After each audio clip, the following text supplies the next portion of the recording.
Jæja, gott fólk. Ég held að við förum svona bara að byrja þetta. Það er alltaf svolítið að tæknimálunum að huga þegar við erum með þetta í streymi, en það er okkar motto hér á Skriðuklaustri að streyma þeim viðburðum sem við höfum hér á staðnum, sem náttúrulega fleiri. Bara svona sjálfsögð þjónusta sem að höfuðborgarsvæðið mætti alveg taka sér til fyrirmyndar. En í dag þá erum sem sagt við hér með svo litla málstofu sem ég vona að þið taki bara virkan þátt í. Og við svona, þetta er svona tengjum við menningarminjadögum Evrópu sem eru svona standa yfir þessa dagana og vikurnar. Og þeirra þema er svona leiðir í stóru samhengi og við ákváðum að svona aðeins að kíkja á velta á öngum aðeins yfir tengingum Skriðuklausturs hingað og þangað, ekki síst vegna þess að við höfum verið og ég er sjálfur búinn að fara og kanna einar 2 leiðir sem ég kem til að segja frá svolítið betur og eftir. Bæði leiðina hér suður yfir Jökul og niður í Suðursveitina og sömuleiðis hér yfir í Gautavík eða yfir á Öxi upp úr Suðurdalnum. Þannig að það er, við köllum þetta svona vörðu, brot og blásnar götur, ákváðum að gefa þessu titilinn. Og Steinunn Kristjánsdóttir, það er langt síðan að hún hefur komið, þannig við skulum bara klappa strax fyrir henni. En ég sem sagt bannaði henni bara að fara, hún var á stjórnarfundi hjá mér hérna á fimmtudaginn og bannaði henni bara að fara og við myndum skella í eina málstofu svona til þess að það er margt fólk hér á svæðinu sem er farið að þyrsta í að heyra frá henni og það er alltaf eitthvað nýtt að frétta af Skriðuklaustri og nýjar greiningar og rannsóknir, þannig að hún mun örugglega koma eitthvað inn á það og síðan mun ég þá aðeins líta betur á þessar aðalega þessar 2 leiðir og svo koma með eitthvað svona óvænt og safaríkt í lokin líka til þess að velta öngum yfir. En við auglýsum þetta sem svona málstofu, þannig að við endilega, þetta er ekki bara hérna einhverju fyrirlestrar og erindi og svo fyrirspurnir eða eitthvað svoleiðis, við skulum bara ekki tika við það að hafa þetta svona á spjallnótunum, þannig að ef það er eitthvað sem að þeirra bara við erum að fara í gegnum þessar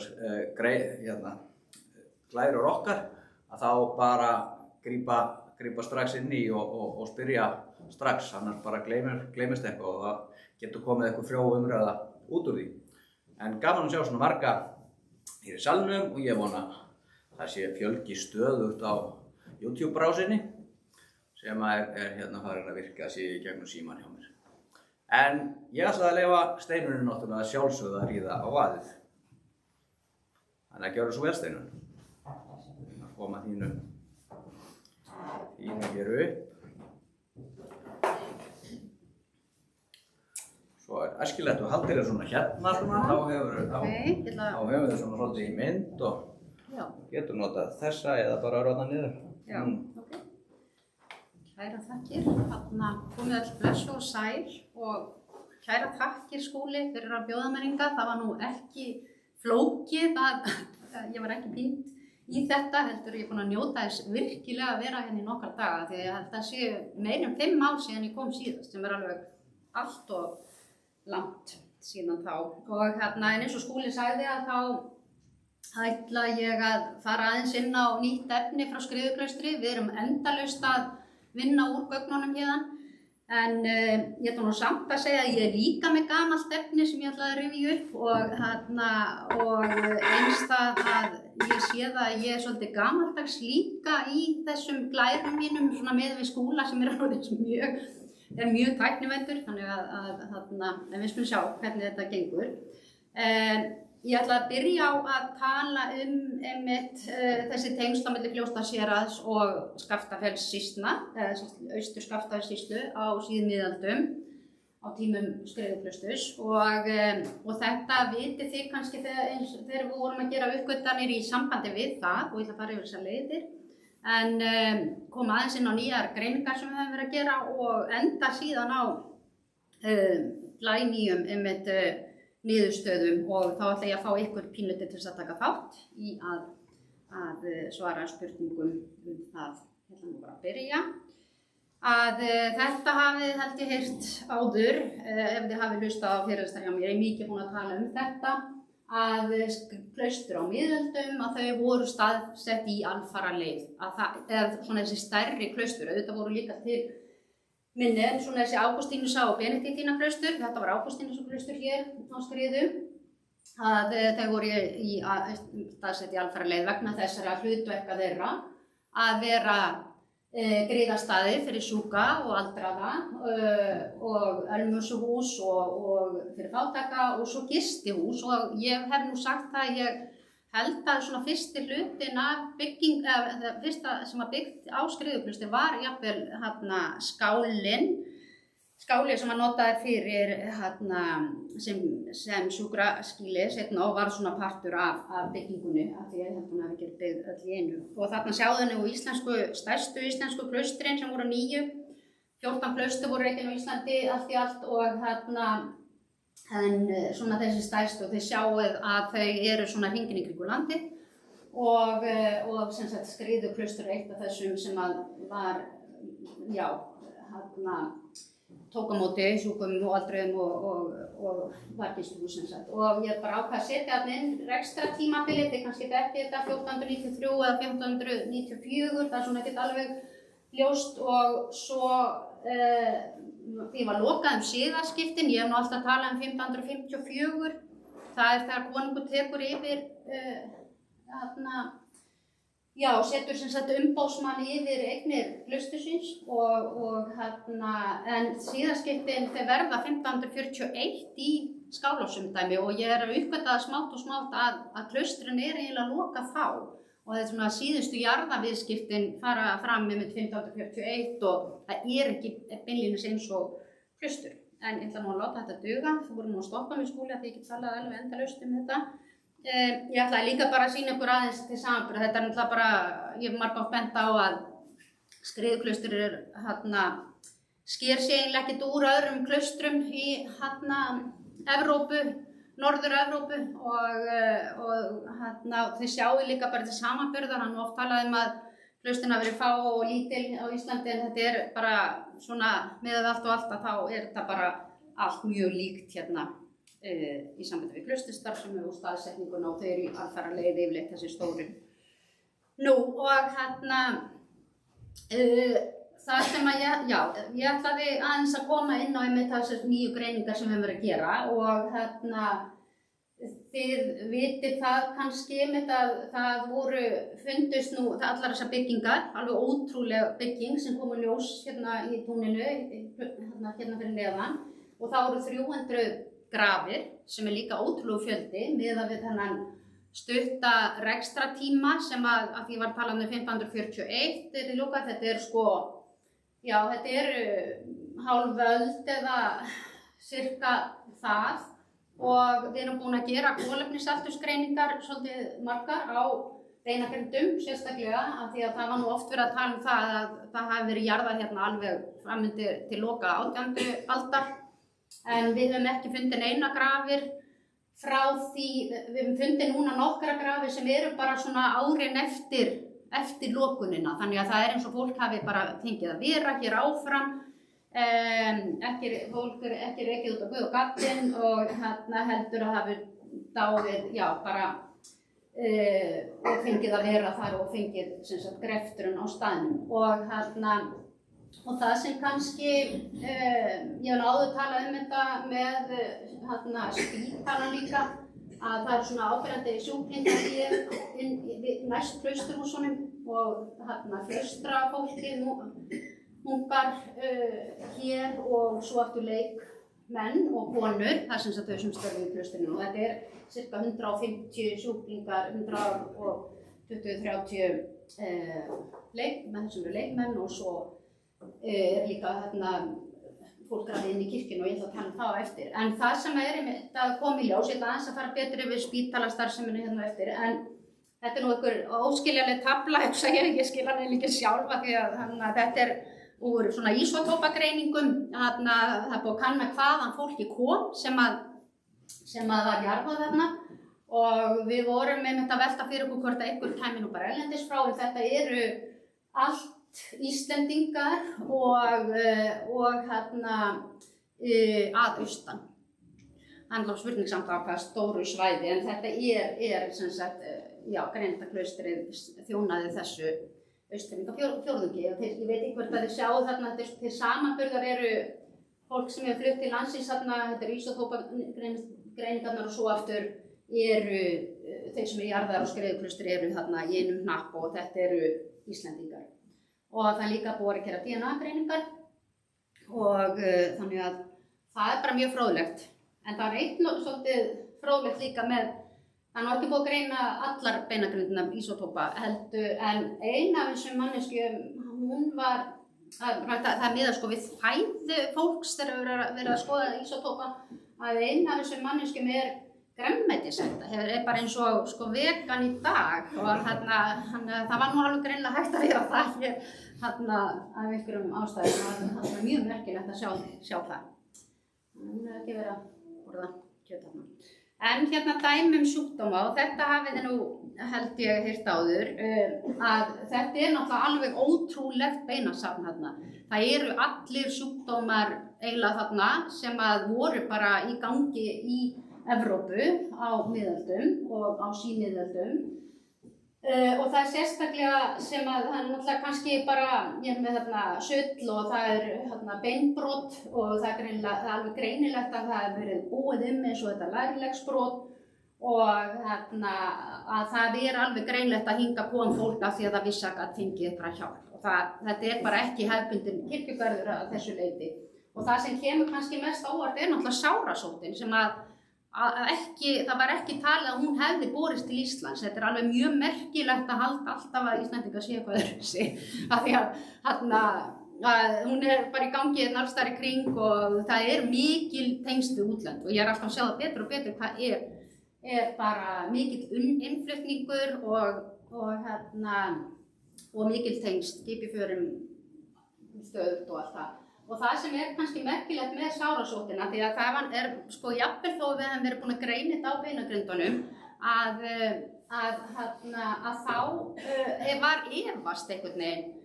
Þetta væri nú bara holdsveiki og alls konar einhverjar hef ég heyrt og hitt og þetta, en nú er búin að greina þetta með DNA, sem er náttúrulega bara staðfestingin á að þetta er sárasótt og hún var komin hingað 1500 til Íslands og þetta er bara sami tími og hún að breiðast út með miklum hraða í Evrópu og þannig að vita að það voru fengnir hingað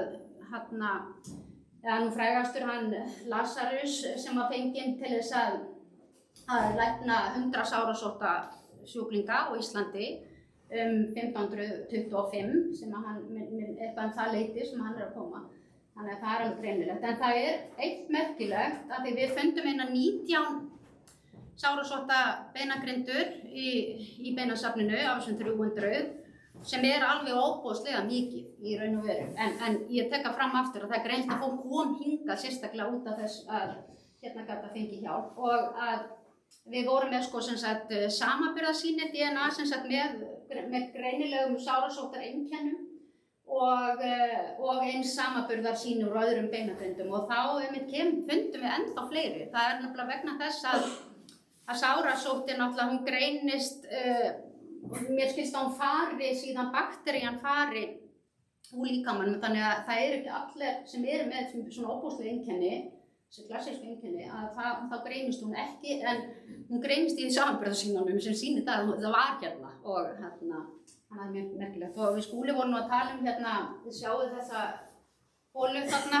sem mjög svo eitthvað þverrköntuð og við vitum það og þetta spurning hvort þetta sé mitt eftir eitthvað aðgerð og við nú held ég höllumst að því en hér nú, þetta með lærbroti hér, þessi beinagrind hér. Já.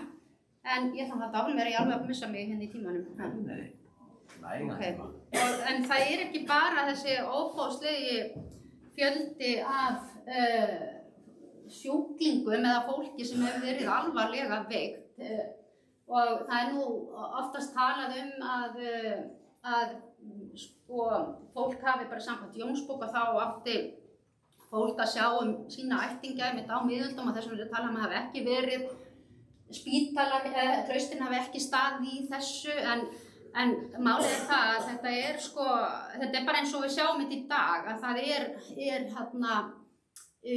ættingjar sjá sína nánustu veiku svo lengi sem þið geta og þannig hefur það verið og þannig að þetta svona eiginlega svona tvöfalt kerfi, svo náttúrulega þegar það ekki hægt að hugsa lengur sjúklingana þá náttúrulega var mjög gott þarna á miðöldum að geta láta fá hjálp annars staðar og þetta svona blóðtökun blóðinu tekið bara af öllum ýmsum ástæðum og mér skilst að sé nú meira sér gert ennþá í dag sem þar í sér til heilsubótar en það náttúrulega líka eitthvað læknisáhöld en mér langaði sérstaklega, ég fann nú ekki alltaf að setja einhverja mynd sem að gæti sagt eitthvað kvikasilfur en þetta lítið leirkrús sem að gæti kannski tengst kvikasilfur en nú búið að greina sem sagt kvikasilfur í beinagrindum og töluvert mörgum þarna og kvikasilfur var einmitt notað við sárasótt og þetta hljóma kannski alveg fáránlega en kvikasilfur var notað náttúrulega lengi við alls konar lækningar og þetta greinilega innflutt meðal sem að við teljum að þetta er notað þarna í lækningaskyni eins og var almennt gert en mörgum finnst það kannski fáránlegt og að einmitt vera notað kvikasilfur og ég hef heyrt marga tala þetta fólk dóa af kvikasilfurseitrun þið vitið og eitthvað og sem getur alveg verið en við vitum það alveg bara nú að dögum bara krabbameinslyf eru hræðileg en það samt verið að nota en við ekki gera lítið úr þessu og við meira sjáum á einni beinagrindinni svona gróanda í sárinu, það þetta að sjá hérna beinin þegar við byrja að gróa aftur, þið sjáum kannski herðablaðið þarna áðan, það svona gróandi í því þó það sé ekki sárasóttar en ég veit ekki hvort þetta sést þarna. En þannig að það kvikasilfur í mörgu öðru, til dæmis í eldfjöllum og til dæmis Heklugos að það kvikasilfur sem kemur þar en ekki í Veiðivatnagosinu til dæmis. Þannig að þetta ekki þaðan. En það annað sem athyglisvert í þessu sambandi að það ekki endilega sjúklingarnir sem eru með kvikasilfurseitrun, það einhverjum með kvikasilfurseitrun hann í beinasafninu, heldur það þeir sem voru að lækna. Af því þeir voru meira með kvikasilfrið og að vinna með það. Og þannig að það en það líka ýmislegt annað í sambandi við lækningarnar. Það nú fundist brenninetla eða fræga brenninetla og fleiri lækningajurtum og sem hafa verið ræktaðir og þarna kem ég aftur að þessu ég veit ekki en ég var svona aðeins heyrt að stundum að við myndum vera að gera lítið úr þessu líka að voru bara að gefa einhverja plöntur og eitthvað svona en náttúrulega öll lyf eru búin til úr einhverjum svona meðölum og fyrir utan það að þetta náttúrulega virkar og þið vitið þetta núna eins og með pensilín að manneskjan aðeins farin að mynda mótefni gegn því og eitthvað svona þannig að þetta hefur alveg örugglega virkað og örugglega margir farið aftur frá Skriðuklaustri sem enduðu ekki þarna í kirkjugarðinum. En svo náttúrulega skipti trúin rosalega miklu máli og þetta fallega líkneski fannst nú þarna mölbrotið. Þetta heilög Barbara, hún reyndar á að vera með turn en turnin brotin af. En hún mjög átt að venda gegn sótthita og hún var mikið dýrkuð hérna á Íslandi á miðöldum og hún enda gegn eldi líka eldgosum hita bara almennt sótthita eða hvað það er.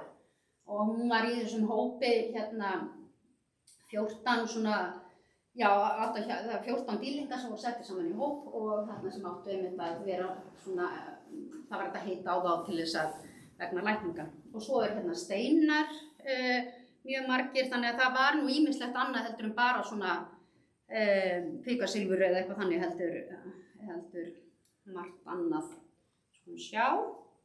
En þá vorum við með að velta fyrir okkur ég held að við nú verið nokkuð snemma í uppgriðinum, það er 12 ár síðan uppgriðið lauk hér, ótrúlegt og við vorum með næði 10 ár, þannig að tíminn líður og ég man ekki hvenær við byrjum að velta þessu fyrir okkur að hvernig stendur á því að þessi spítali og gistihús og allt þessu umsögn að þetta virðist vera svolítið afskert í dag, inn í dal.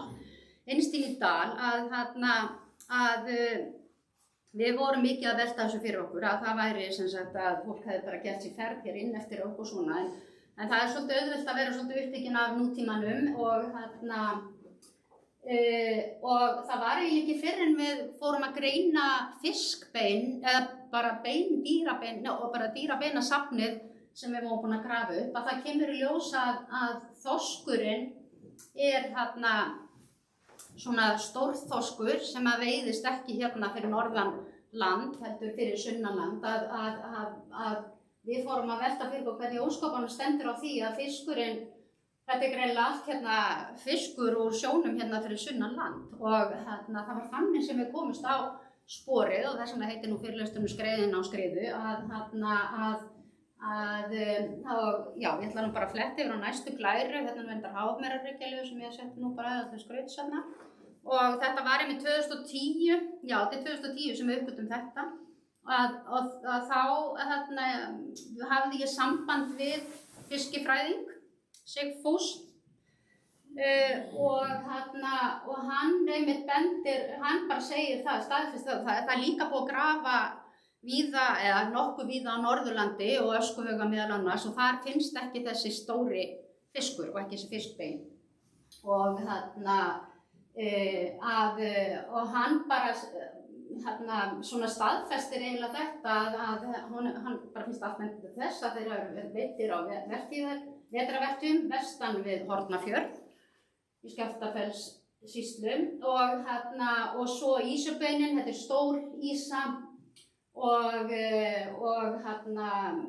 sem heldur sig í Hlíðasjónum hérna fyrir sunnan og svo í þann lönguna líka sem er yfir 1 metra á hæð og þá fórum við að skoða þetta, þá var þetta eiginlega vitað, hérna má segja að Helgi, hérna jöklafræðingur var nú búinn að fjalla þetta mikið með þessa leiðir yfir jökulinn og sem að við höfðum ekki alveg spáð í og þegar við vorum að skoða líka jarðaviðskipti Skriðuklausturs príorarnir þar að þeir eru mikið að leggja þeir eru enda að spá í fiskinn líka þetta út af föstunni og það mátti reyndar borða kal, já, kjöt af dýrum sem ekki hefur 4 fætur á föstunni en aðalega er þetta fiskur og fasta náttúrulega er langafasta og það er fastað árið, já, föstudögum og þannig að það þurfti mikið af fisk og þess vegna er kannski líka, mér finnst það mætti aðeins velta meira fyrir sér hvað fiskurinn var verðmætur á miðöldum og líka sérstaklega frá Íslandi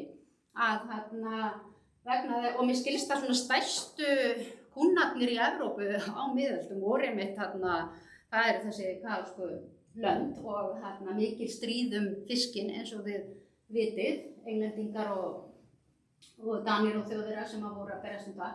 En það er bara, þeir eru að berjast, þeir eru að kaupa, sífellt að kaupa jarðir sem liggja sjó og eins líka þá eru þeir að borga með, þeir kaupa alveg 20-100 í Borgarhöfn, tvisvar sem þeir eru að reyna að ná Borgarhöfn og þeir áttu hana á móti bara Skálholtsstóli.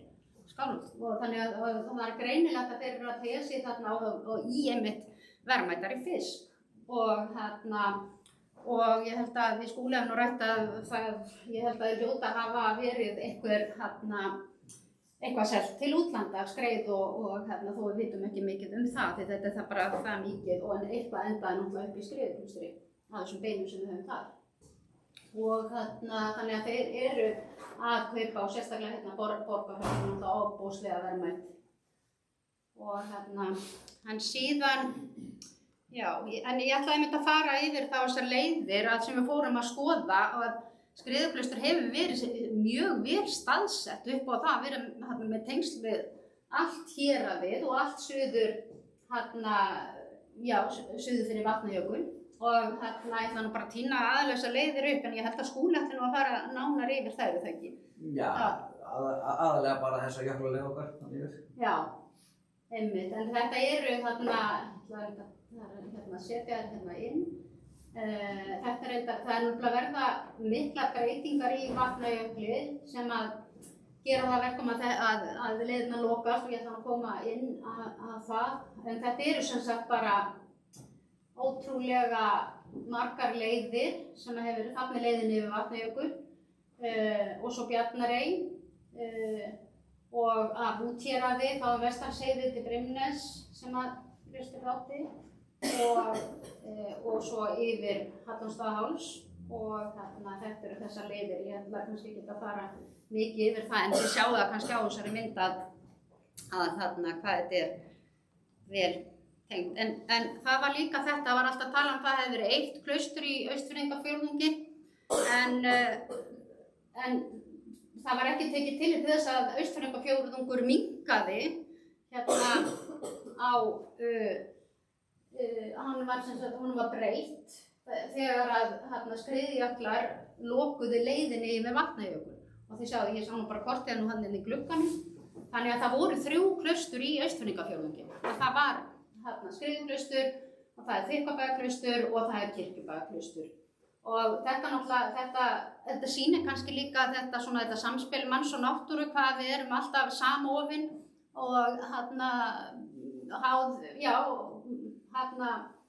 áhrifa náttúruna og svo öfugt og en það er sem sagt leiðin yfir lokast vegna skriðjökla og þá breytist þetta og eftir það virðist vera að klaustrið hafi verið svona afskekkt en þetta er á 17. öld sem að byrja þessar stóru breytingar og þannig að frá skriðuklaustri, þetta er nú bara það sem ég vil segja, lágu leiðir yfir Vatnajökul, niður á Firði og út á Héraðsflóa og þetta skriðuklaustri var eiginlega fyrsti og síðasti staðurinn sem þú kemur á þegar þú ferð yfir jökulinn sem hefur kannski ekkert verið mjög flókið, ekki eins og maður kannski heldur og einmitt þetta önnur klaustur voru staðsett sunnan jökuls en í sama fjórðungi og Skaftafellssýslurnar tilheyrðu sem sagt Austfirðingafjórðungi fram til 1783 en það voru þá fluttar í Sunnlendingafjórðung. Það er mjög merkilegt. En ég ætlaði nú að, kannski sleppa þessari og fara yfir næstu. Ég var með þess áðan, þið munið eftir henni, því nú ætla ég að koma líka að öðrum nýjum niðurstöðum að það var einmitt þetta ég var að benda á sem ég finnst mjög athyglisverða niðurstöður gætu breyst ef við gerum fleiri greiningar að fólkið sem var jarðað við skriðuklaustur það var sem sagt að koma þeim svæðum sem það tengdist og þannig að það er mjög fróðlegt og þá hef ég aðeins verið að velta fyrir mér hverjir þetta og svona og ég veit það að reglubræðirnir voru jarðaðir austan við kórinn, ég er nokkuð viss um það sem sagt þeir eru ekki inn á þessari teikningu sem sagt hér og af því að til dæmis þar var einn með gullhring sem nú bara príorarnir voru með gullhringa og þannig að það er nokkuð ljóst þannig að við höfum verið að velta fyrir okkur hverjir eru til dæmis inn í kirkjunni og að þar voru 7 grafir og þetta eru fólk á öllum aldri og bæði karla og konur, börn, að það er fóstur þarna rétt við innganginn, það getið notað þetta rauð, það er bara þarna og síðan er ung kona sem var með bók þarna, það er 2 konur með bækuminni og síðan er fullorðinn karl sem nú bara jarðaður tvíselt þetta leggstæði greinilega bræðurnir af því að það var fullorðinn karl undir kistunni með konunni og síðan er 2-3 ára gamalt barn og svo mjög ungt barn sem ekki vita hvað var gamalt. En síðan er miðaldra karl með bók og hann var íklæddur einhverju sem við töldum vera kupl og við segjum kupl og hann fannst þarna 2006 og ég hef einhvern veginn alltaf talið að þarna hafi svona velgjörða fólk og fjölskyldur þeirra verið jarðaðir. Og nema það að ég við lengi, í öll þessi ár, talað þolinmæði í fornleifafræði, síðan 2006 ég hef verið að bíða eftir að einhver myndi greina hann kupl fyrir mig. Nema það gerist nefnilega einhvern tímann, 2010 einhvern tímann, að það það var reyndar doktorsnemi sem var að skoða sem sagt ýmsa málma í samhengi við fornleifar og kemst að því að þessi kupl er ofin líka úr bronsþráðum, að þessar bronsþræðir í honum og annar sem var að gera greiningar, hann kemst að því að það ísbjarnaskinn, hann finnur sem sagt ísbjarn, já það var einmitt akkurat bara 2006 held ég og ég man eftir þetta sumar komu 2 ísbjörnir til landsins og ónefnda konu dreymdi það að 3. myndi kom birtast líka því það muni kannski eftir þessu, þannig að allir voru að bíða eftir og voru að sjá alls þar og svo hann kom þessi greining. Já, hér 3. ísbjörnin, hann hérna. Þannig að við botnuðum ekki neitt í neinu og svo ég búin að vera með þetta eins og margt annað eins og ég segi, það bara endalaust hægt að finna eitthvað þarna úr þessu. Þarna þessi gröf, miðaldra karl með bók og þarna íklæddur kumpli og það ekki fyrir núna sem við erum að byrja að skoða þetta betur.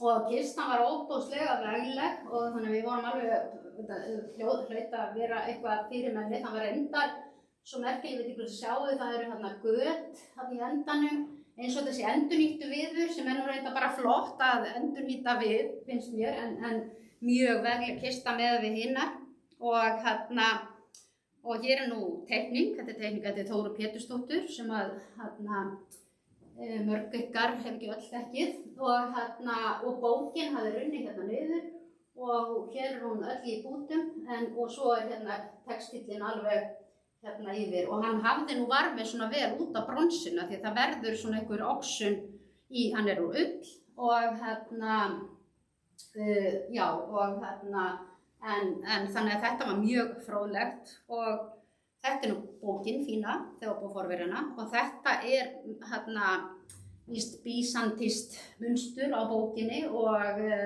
sálmabók eða grallari og mjög flott en því miður þá var innvolsið mjög illa eða eiginlega ekki varðveitt þannig að það var enda smá bútar varðveittir þannig að það var að sjá að þetta væri sálmabók og hérna en óbúslega falleg.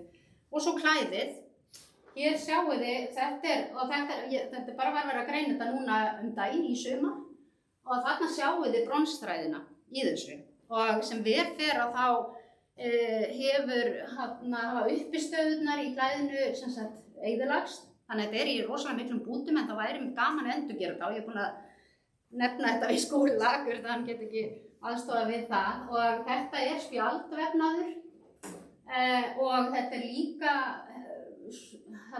með bronsi, þetta sem sagt bara vefnaður úr vefstað og þetta miðaldargerð þannig að það alveg á hreinu að þetta og líka búin að aldursgreina beinin og þetta bara eina af þessum gröfum frá klausturtíma og óbóðslega fallegur spjaldvefnaður og það var eins og ég segi væri gaman að endurgera þetta og en niðurstaðan var síðan hérna klæðof í vefstað og það spjaldvefnaður og mér sagt sem þekkja til að þetta sé óbáslega vandað og fínt og það sem bronsþræðir og ísbjarnaskinn, þetta var það sem við erum með. Þannig að niðurstaðan að þetta var maður sem var jarðaður í sennilega möttli eða skikkju. Ég hérna með reyndar, eru kápur, biskupa og hugsanlega ábúta eða bríóra eða eitthvað þannig en við teljum að þeir hafi ekki verið jarðaðir inn í kirkjunni en það svo sem ekkert útilokað en það alveg vitað að höfðingjar, þeir áttu svona skikkjur og möttla ég veit ekki, ég var svona að bæta allir mynd á Game of Thrones það ekki svo þeir hafi verið mikið í svona þar og þannig að mér finnst þetta nú bara alveg óbúslega merkileg uppgötvun og það engin svona tilfram miðöldum en það var hérna á tímum sjálfstæðisbaráttunnar bara 1900 að þá kom svona í tísku þegar við kannski séum myndir var verið að reyna að endurgera svona eitthvað miðalda þannig svo margt verið endurgert frá miðöldum og þannig að þetta sem sagt, já, hefur verið eitthvað slags möttull ofinn svona óbúslega fallegur spjaldvefnaði og með ísbjarnaskinn hérna. En Steinunn, getur þetta ekki bara að vera eitthvað höfðingja héraði sem að við gaf klausturinn í jörðina og jarðaði á staðinn? Þetta spurningin, nefnilega sem kemur næst. Ég ætlaði að biðja ykkur, þetta að enda við ykkur að taka þátt í þessu. Háttsettur maður, höfðingi úr Austfirðingafjórðungi, að ég verið að horfa mikið eins og þú hérna bara á héraðið og eitthvað svona. Nú erum við búin að stækka ramman og þetta alveg niður í Skaftafellssýslur sem að við getum farið það. Þannig að ég bara að velta mig hver var hann og hvaðan kom hann. Ef þið vitið einhverja stórhöfðingja að þá væri það gaman að heyra það. Hvað sagði þú? Giskar á ykkur bara hérna á Héraði en ekki, varstu með eitthvað nafn í huga eða okay. En já, þannig að þetta Já, þetta náttúrulega það eitt líka í þess að það væri gaman að aldursgreina. Það er að aldursgreina íspennaskinnið og ullina. En náttúrulega þegar að vera aldursgreina með kolefnisaldursgreiningum sem það er eftir að nota í þessu, þá náttúrulega sýnir það aldurinn á efniviðnum. En það samt þá erum við komið með einhverja vísbendingar og oft er nú ullin ekkert geymt lengi þegar hann er verið að vinna úr henni. Þannig að það mætti alveg gera það og það hefur komið einmitt í ljós að hlutir gengi í erfðir og þetta er eins og bara með kumlin að það er mikið að erfðagósi í þeim. Þetta er ekki, það er stundum alveg sprungun í gripir en líka bara gamlir. Þannig að Hrafnkell Freyskoði, ég alveg stið þá hugmynd að ég bara kalla eftir fleirum en ég ætla að fara að enda þetta, ég held þetta að síðasta glæra mín og bara þakka innlega fyrir mig og þakka aftur Skúli fyrir að bjóða mér.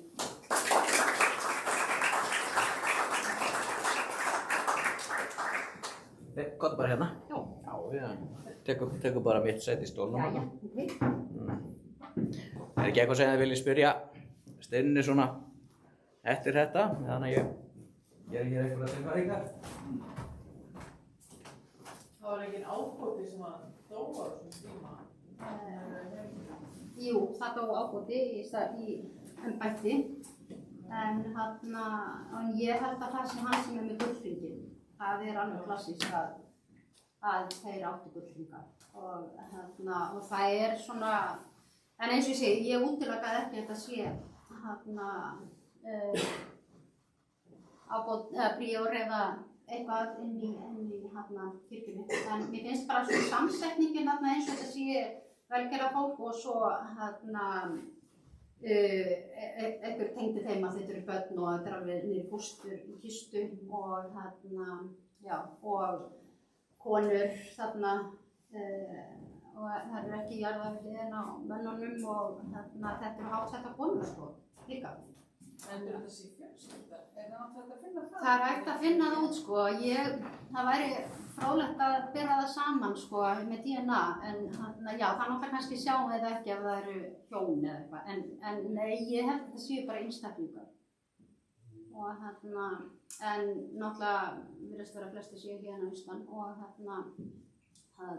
já, af því að þau eru ekki jörðu þarna saman eða eitthvað en þetta er náttúrulega dýrasta legstæðið var inn í kirkjunni og það eru frá hinum klaustrónum eru til heimildir þar sem að fólk keypti sér með pantaleg inn í kirkjunum, það er Reynistaðaklaustri manni og svo eins frá Þingeyrum inn í Stöpplinum, sem sagt kirkjuturninum í gólfinu þar, sem sýnir nú að kirkjuturnin hefur nú verið ansi stór og því það voru maður og kona sem að keypti sér þetta og þannig að ég hugsa þetta sé svona sé erfir á fólk. Það er mín ágiskun og afkomendur eða einhver tengst. Syndaaflausn með því að fengur þið syndaaflausn með því að koma svona nálægt í kirkjunni? Jú, það ætla ég að vona. En hérna það voru, vistur það þétt grafið þetta? Já. Ekki staflað? Nei. Það er nú pláss sko? Já, en hann var nú greinlega stækkaður sko. Það er mjög merkilegt að hann var stækkaður en af þessu stuttu tími þá er lítið svona grafið ofan í aðra grafi, en það eru samt dæmi eins og þetta inn í kirkjunni að það var önnur gröf undir og þið sáu það voru ekki allir í kistu en flestir endar en það eru samt alveg já þannig að það er svona að þetta er svo stuttur tími þannig að það getur verið bara sami maðurinn síðan þessar útfærir nei, já, svona allavega þannig að það vita hvar var og grafa fyrir en það var sko, hann er stækkar, við vitum það nú bara bæði úr uppgreftinu og svo eins að það eru þarna menn sem að brjóta af sér, stela hrísi úr landi Skriðuklausturs og þeir voru látnir taka þetta sína syndaflausn út í samfélagsþjónustu og stækka kirkjugarðinn, þannig að við erum með heimild það. 1924 minnum eða fleiri. að það var refsingin og En bursið frá öðrum þessum kirkjugarði og við hugsaum gamla kirkjustæði, hér og víða, að grafreitinu kringum kirkjurnar, þannig búið að grafa í 500-600 ár, en reitunin ekki stór. Nei. Þannig að það lítur að búið að stafla nokkuð oft. Já, það víða þannig. Og það víða þannig, en það var ekki þarna alveg merkilega vel raðað, en það var samt alveg dæmi það að það var grafið ofan í nýlegar grafir, sko. Við sáum það var jarðað upp á nýtt, sko. Og já. Já, svona, það reykist, það svona skarast. Já, og þannig að aðeins verið, klíft af. Ólega það þú? Ég var bara að hugsa þessar sjávarjarðir, þannig að þekkjum þetta til þess að segja og þetta hvort þið getur vikingur að hafa verið að tryggja sér viðheim og reysa. Já, alveg örugglega og við sjáum það bara því að kirkjan vígð sko 1512 og hún í byggingu, greinilega alveg þangað til og það verið að bæði kaupa við og ég tel það tengið það við kirkjuna því svo dettur þetta niður þarna eftir. En þetta eru rosalegi businessmenn, myndi ég segja, þeir að sækjast eftir verðmætustu jörðum, það sem ryki og það sem fiskur og að eldast við þær, kaupa og selja. Þetta gengur út á. Selur og hvalur og fugl og egg, þetta verðmætið dálítið mikið við ströndina. Já, þannig að það Trausti, Héraðsskóla, kirkjan, nei, áttu ekki hlustið upp Héraðsskóla? Átti helmingasand þarna. Já. Áttu líka Reykjavík skálanis. Já. Trausti? Já, takk fyrir síðustu. Hérna grafið nýlega gröf. Verður við hvað var gert við beinin sem voru undir eða sem voru í grafinu og krutt eða hvernig? Nei, þetta var eiginlega nei, þau voru bara látin vera ofan í gröfinni. Já, nú grafið eða hefur lesið það í kirkjugörðum. Í kirkjugörðum þess að koma bein þegar grafið að þau eru krutt í eitt form. Já. En ég hef ekki séð miklu hreyfingu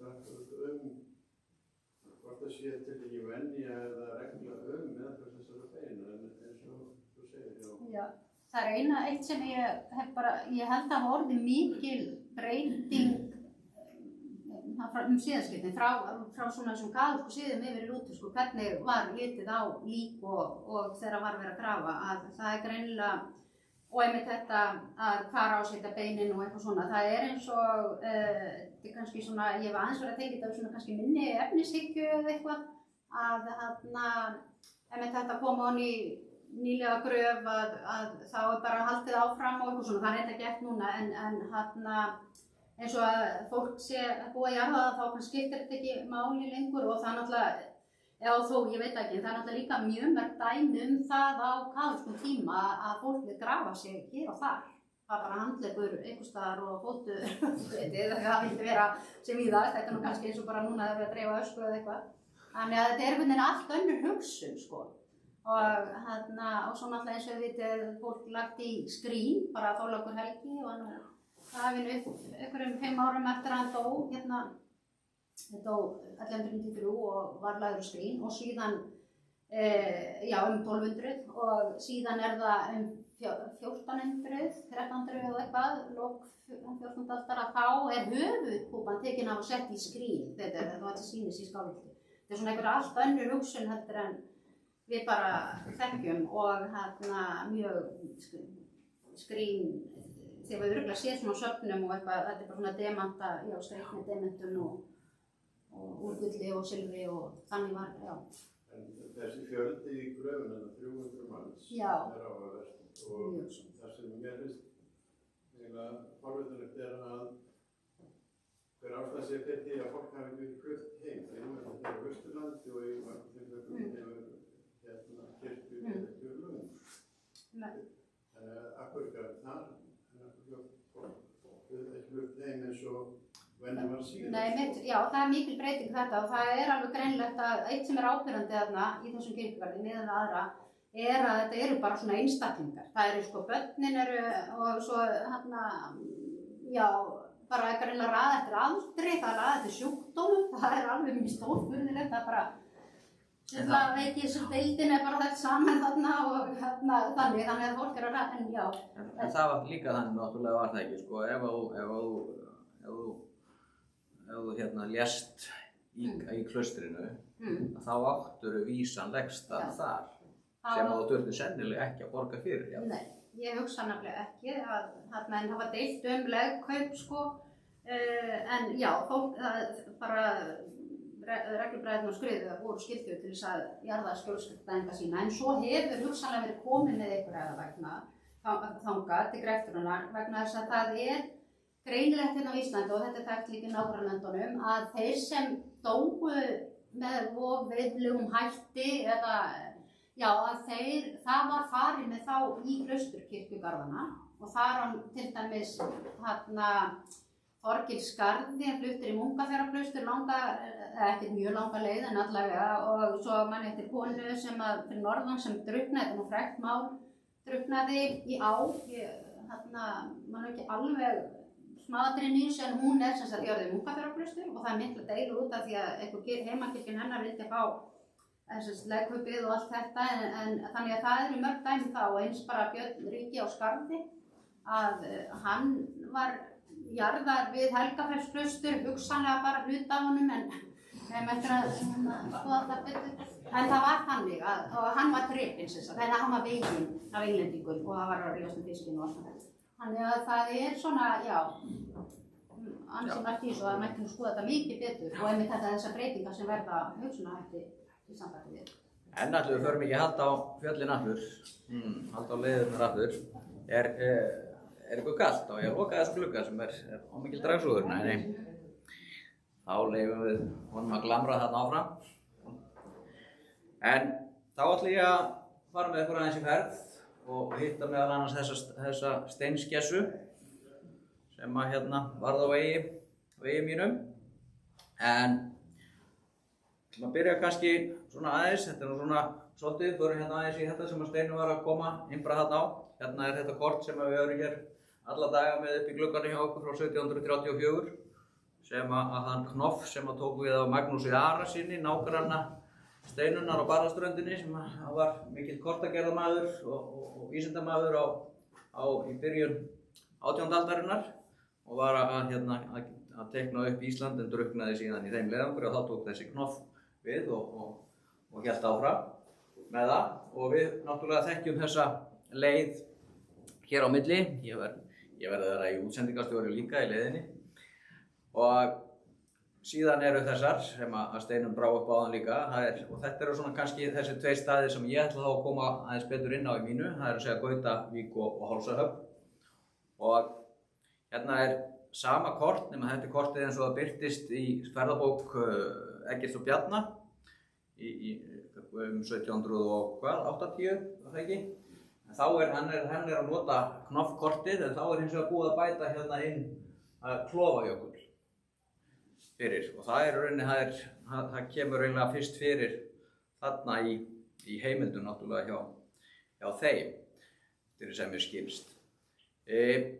Steinu var að rekja þetta svolítið, það ákveðnar heimildir þetta að það hafi verið farið yfir jökul og það hafi verið mikill gangur hér á milli héraðs og ég vil tala litla hérað og stóra hérað eða minna hérað.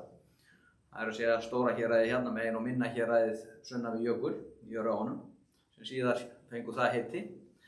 En þannig að Árni Magnússon, þetta eru punktar svona úr svona hálfgerðum minnispunktum hjá Árna Magnússyni sem hann að rita þarna eftir að hafa farið landið og það sem hann hefur fengið upplýsingar og sem að allir leiða líkum að því að þetta séu nú kannski ekki bara einhver munnmæli, heldur að þetta hafi verið staðreynd að það hafi verið en síðan þarna á 17. öldinni að þá þetta allt saman að lokast og það sjálfur sér styðst af þeim veðurfarsbreytingum og mælingum sem menn hafa verið að skoða náttúrulega í kjarnasýnum úr Grænlandsjökli og síðan sömuleiðis hér á landi. En hérna nú landið sem eða staðurinn sem að munkarnir hér á klaustri voru að leggja mikið fé í að reyna að komast þarna í Hálsana, þar sem að Hálsahöfn var. Þetta heitir sem sagt Hálsar hér og þetta náttúrulega, við veitum óskuplítið hvernig þetta var umhorfst þarna fyrir 500 árum. Það var alveg klárlega gjörbreytt því að síðan Árnar voru að sækja að þessu og þetta breyttist allt, landið seig undan jöklinum og allt vatnafar þarna breyttist þannig að þessi höfn, hún leggst af þarna milli 1580 og 90. Já. Hvaða bæri er þarna undir fjallinu? Þetta er Hestgerði. Þeir sem eru eldri hérna, þeir muna hafa alltaf bensíndæla hérna. Og þannig að þetta, já, það hefur verið mikill sjóslist þarna svona undir lok 16. aldarinnar og þá eiginlega leggst þetta nú endanlega, þá er greinilega farið að breytast eitthvað sjólagið þarna mjög mikið. Þannig að við svona getum aðeins brugðið okkur hérna mögulega í landsýn yfir þetta, flugsýn svona yfir þetta en það sem sagt byrjum þá þarna sunnan og rekjum okkur yfir jökulinn. Þetta er sem sagt leið sem að við erum síðan búin að vera svona dálítið að skoða mikið og þetta var á meðan rannsóknin stóð eins og Steinunn sagði, þetta var allt svo forvitnilegt, það eru fiskbeininn og allt þetta sýndi einhvern veginn að þetta var svo spennandi. Þannig að sem sagt liggur leiðin hann bara inn og að Borgarhafnarbæjunum og svo yfir upp Bæjardal og yfir í Staðardalinn og svo upp og fer hún þarna inn Staðardalinn sem hefur náttúrulega allur verið meira gróinn þarna því að svo jökulárnar náttúrulega brutu land þarna endalaust. Svo hún þarna, liggur þetta upp Staðarhálsa svokallaða upp í Birnudal og þarna upp undir Hálsatindinn og þar upp í Hálsasker og upp í Skálafellsjökul og svo þá bara tekin rispan yfir sko. En fylgdu þó aðeins för kannski. En þetta sem sagt, þessi leið að þetta er einhvern veginn svo ótrúlegt fyrir okkur eiginlega finnst okkur í dag með þennan mikla jökul. Það er það sem var svo spennandi líka að velta fyrir sér og Helgi Björnsson, jöklafræðingur, var náttúrulega búinn og birti þarna í sínu jöklariti ákveðið módel af því og bræði því upp núna eftir. En þarna, já, nú erum við komin yfir jökul og komin náttúrulega yfir allt og mikinn jökul þarna, Brúarjökul og förum svo niður við Snæfellið. Það er eitt af því sem að kannski er svona deildar meiningar hvoru megin til dæmis þessi leið hefur legið við Snæfellið. Ég er helst að hann hafi verið austan við sko og hafi verið farið þar inn hjá Þjófanjúkunum en það eru örugglega menn hérna sem eru tilbúinir að ræða það frekar. En þetta er 100 km bein loftlína frá Skriðuklaustri og niður í Borgarhöfn. Þannig að þetta er alveg dágóður spölur og þetta verður ekki farið á einum degi þó mann hafi kannski komist yfir jökul á einum degi. Þannig að það er alveg drjúgt. Þannig er nú orðið kunnulegra á landsvæði. Þetta er svo sem það sem að Steinunn varpaði upp á það. Þetta Borgarhöfn á gríðarlega dýr jörð og stór og mikil. Hún er 80-100 á meðan að Smyrlabjörg eru 1200 og Hestgerði 1200 þarna og munkunum hér að príorunum tókst að komast yfir allavega hana 3/4 og svo eignaðist þarna einmitt Skálholt 1/4 á móti þeim á tímabili en 1/4 var samt lengst af þarna á þessum tíma í bændaeign en Kirkjubæjarklaustur notabene átti Smyrlabjörg og Hestgerði. Þannig að þetta var auðvitað aðalútræðir staðurinn en auðvitað margt fleira sem fylgdi með og kannski til marks þennan mikla samgang á milli að þeir hika ekkert við að kaupa þarna hálf helmings hlut á móti Sandfellingum í þessari fjöru á milli Kvíárósa og Gljúfurár.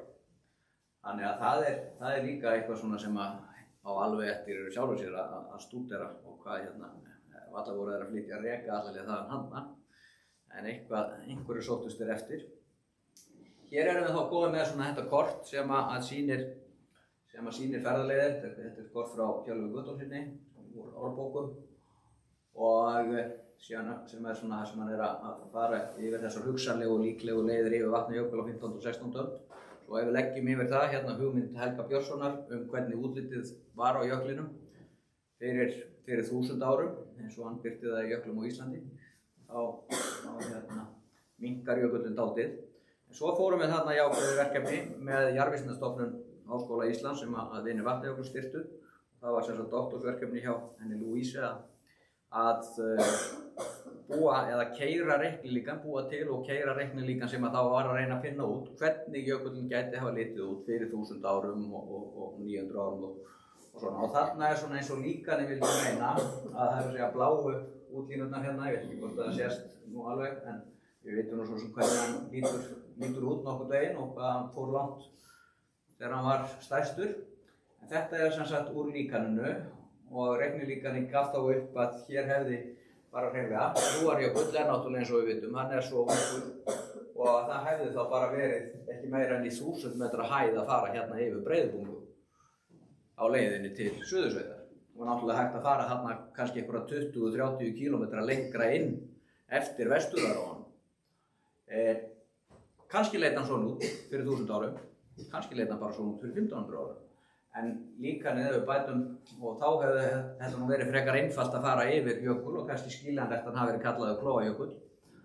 En þetta síðan, ef við rekjum okkur svona öld eftir öld í líkaninu, þá erum við hérna komin fram til Klausturs á Skriðu og þá er ennþá eiginlega engin Brúarjökull byrjaður að myndast, þannig að ennþá er þarna dágóður spölur í viðbót með við jökuljaðarinn í dag sem var hægt að fara inn frá Háveldu og Maríutungum til þess að fara suður yfir jökul og ekki orðið eins hátt og það er í dag.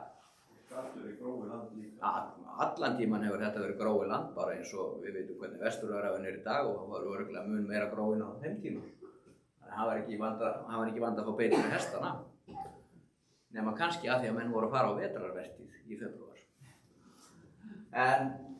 Og svo rekur módelið sig svona og þetta er það sem að módelið gaf upp sem sagt reiknilíkanið fyrir 1880, það er svona það bil sem að jökullinn er að verða stærstur. Það er svona fyllir eiginlega allstaðar, hann fylgir nær að fylla nokkuð vel í þessa línu sem við vitum að er raunverulegt hvað útbreiðsla jökulsins varð stærst. En þannig að þetta svona er náttúrulega allt annað landslag heldur en við þekkjum í dag sem að var fyrir 500 árum og hvað þá fyrir 1000 árum. Kambstúnið og Hálsahöfn og þarna, bara svona rétt aðeins niður í það að hér erum við með mikið og gott örnefnakort af þessu sem er þarna í kring. Mjög skemmtilega örnefni þarna sem að örugglega tengjast eitthvað þessu að menn fóru náttúrulega með hesta í þetta og hér erum við með vestri hestdali og eystri hestdali. Hestdalahrygg þarna fyrir ofan.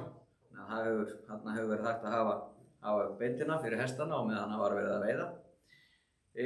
Svo var það sem sagt, það voru svolítið deilda meiningar nefnilega það hvort það væri hægt að finna þessa leið þarna undir Hálsatindinum og við fórum árið 2020, þá fórum ég með þessu ágæta fólki í Sirri á Höfn og Snævari, hjónum og Fjölni á Hala og við létum keyra okkur upp í það sem áður stóð Jöklasel og gengum síðan niður allt niður í Staðardal og reyndum að finna hvort við getum fundið einhver ummerki gamlar götur eða vörður eða eitthvað þarna á leiðinni niður.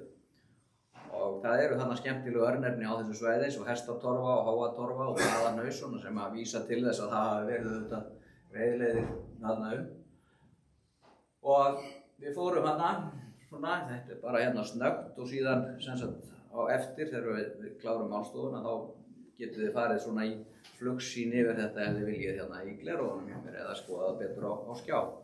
Þarna er nú Jöklasel, þetta er mynd sem var reynda tekið 2017 þegar ég fór fyrst þarna upp og þá stóð nú við Jöklasel en svo var hann nú rifið vegna landadeila. En ég skil ekki ennþá af hverju en þess að það er klárlega bara á gamla Klausturlandinu þarna.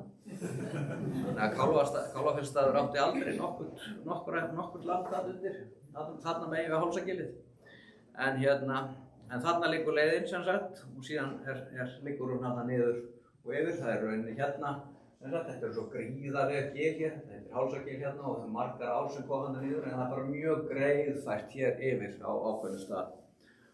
Og svo svona héldum við nefnilega að kannski leiðin hefði, þannig að hérna sjáum við svona aðeins, þetta er stórfenglegt landslag og jökullinn náttúrulega búinn að taka allt þarna af efst þarna í þessu og þarna erum við svona í þessum háls, það sem heita Hálsasker og kannski hefur það nafn nú komið út af því að það var jökullinn var þarna, hann stóð einhverja klettabungur upp úr jöklinum og síðan þetta er svona leiðin og bara býsna aflíðandi og ekkert mál að fara með hesta þarna og lest.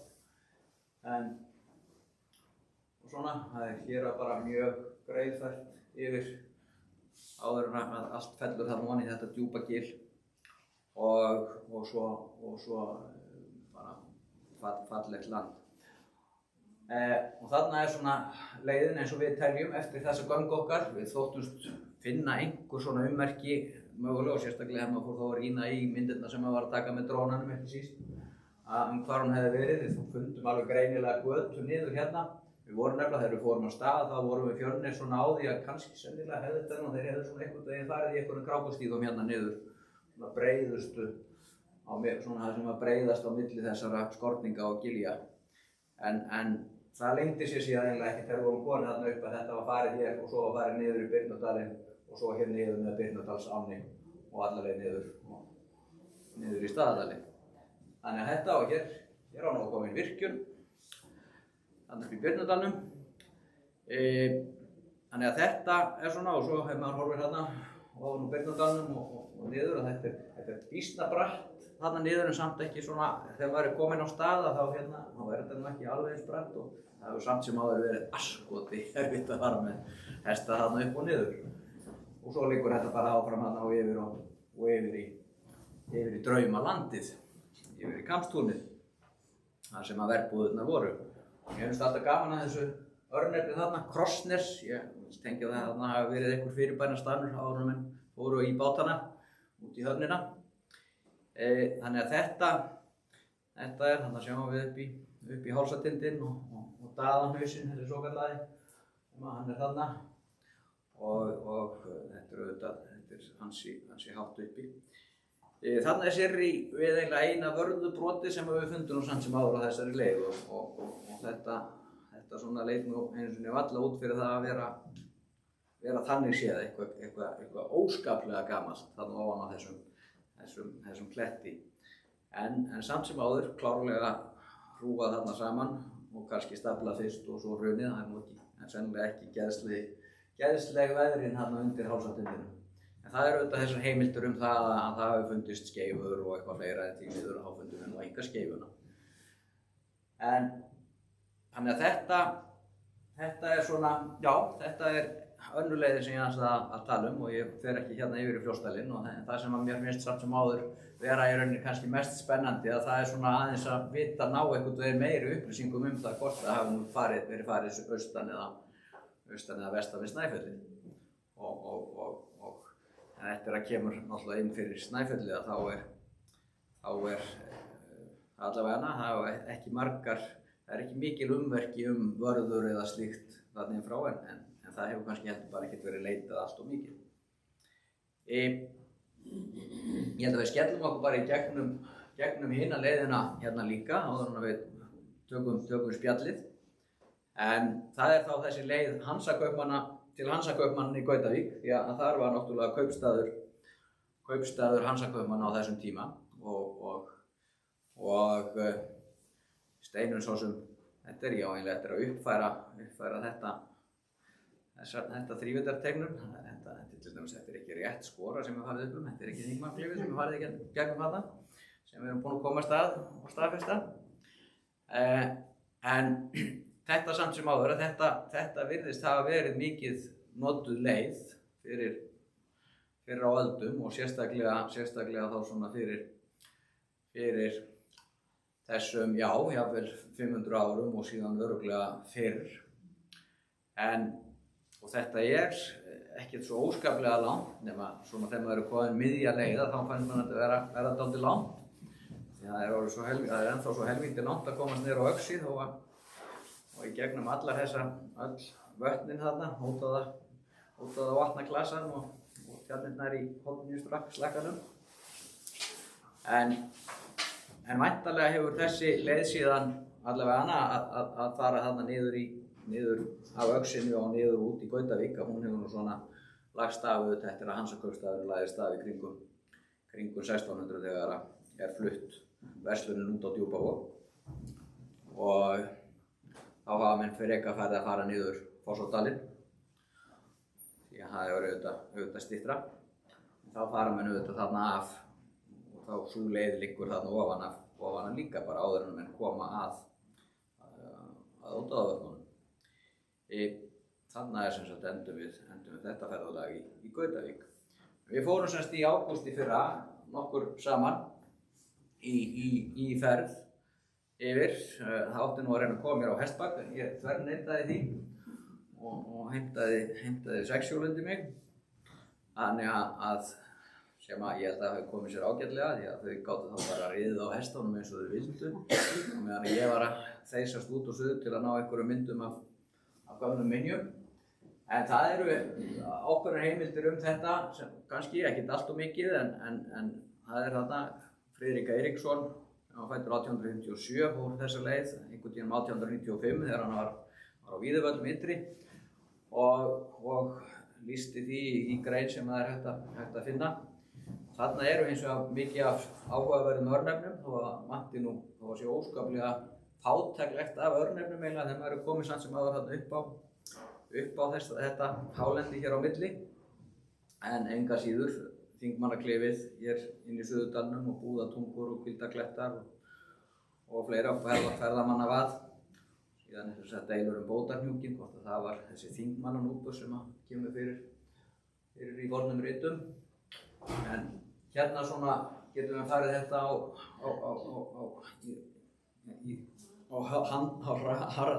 harða hlaupum. Þarna er sem sagt Þingmannaklifið við Víðavallagerði.